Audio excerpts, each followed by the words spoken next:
हाँ तो मित्रों, चलिए आज आपको बताएंगे कि इस दुनिया में कुछ लोग ऐसे भी हैं कि जानबूझकर लक्ष्मी भगाने वाले होते हैं।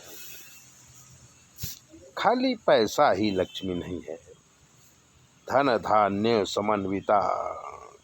जिस घर में अनाज भरा हो, पानी की व्यवस्था हो, सोना चांदी हो, पुत्र पुत्रियां संस्कारी और पढ़ने लिखने वाली हों, माता पिता का आदर हो और परिवार से प्रेम हो, सबके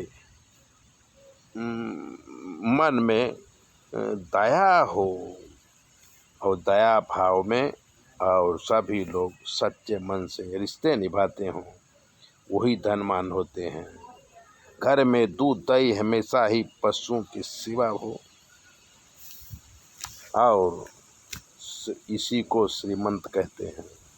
शास्त्र में बहू बेटी को लक्ष्मी कहा गया है, पर कितने पापी लोग बहू को नौकरानी और बेटी को बोझ समझते हैं।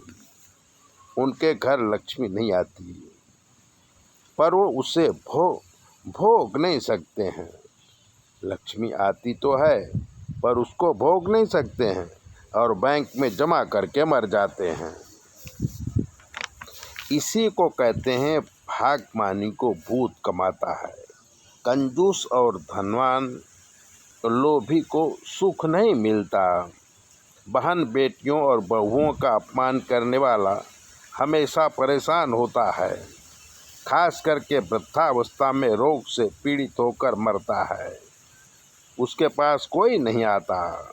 हमने देखा है तिवारी जी को, रमेश चंद्र तिवारी लखनऊ से अहमदाबाद पोस्टिंग लेके आए थे।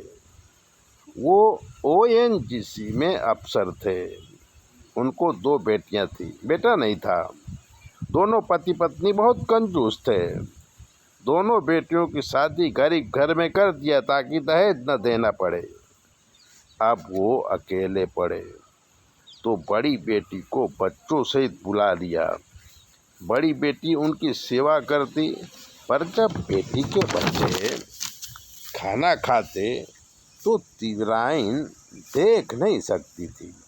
उसे लगता कि बहुत खर्च हो रहा है और उसने अपनी बेटी को बच्चों से घर से अपमान करके निकाल दिया और छोटी बेटी दामाद को घर में बुला लिया, क्योंकि उनको कोई संतान नहीं थी और दोनों नौकरी करते थे। पर काल की गति न्यारी है। छोटी बेटी तो माँ से चढ़ के निकली। वो काम सब माँ से करवाती और समय समय पर उसे लेक्चर भी देती। तिवारी और तिवराइन परेशान हो गए और छोटी बेटी को भी भगा दिया।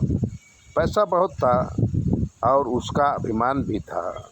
दोनों बीमार पड़े, पर दवा नहीं किया कि कौन पैसा खर्च करे, और दोनों कुत्तों की तरह मर गए। दोनों बेटियों ने आके संस्कार किया और उनका जो धन था वो अनाथ आश्रम में दान कर दिया। तो ऐसे अभागी जन जानबूझकर बेटी रूपी धन को घर से भगा देते हैं और पछताते रहते हैं। अगर धनवान और सुखी रहना है तो बहू बेटी और बच्चों का ध्यान रखें, तो आपसे ज़्यादा सुखी कोई नहीं होगा। ऐसी बातें जानने के लिए चैनल को सब्सक्राइब करिए, लाइक करिए। और अगर आप ज्योतिष दिखाना चाहते हैं तो 9825200108 पर फ़ोन कर लीजिए। हम आपको बताएंगे क्या आपके जीवन में क्या कमी है और आपको क्या करना चाहिए। चैनल सब्सक्राइबर ज़रूर करें।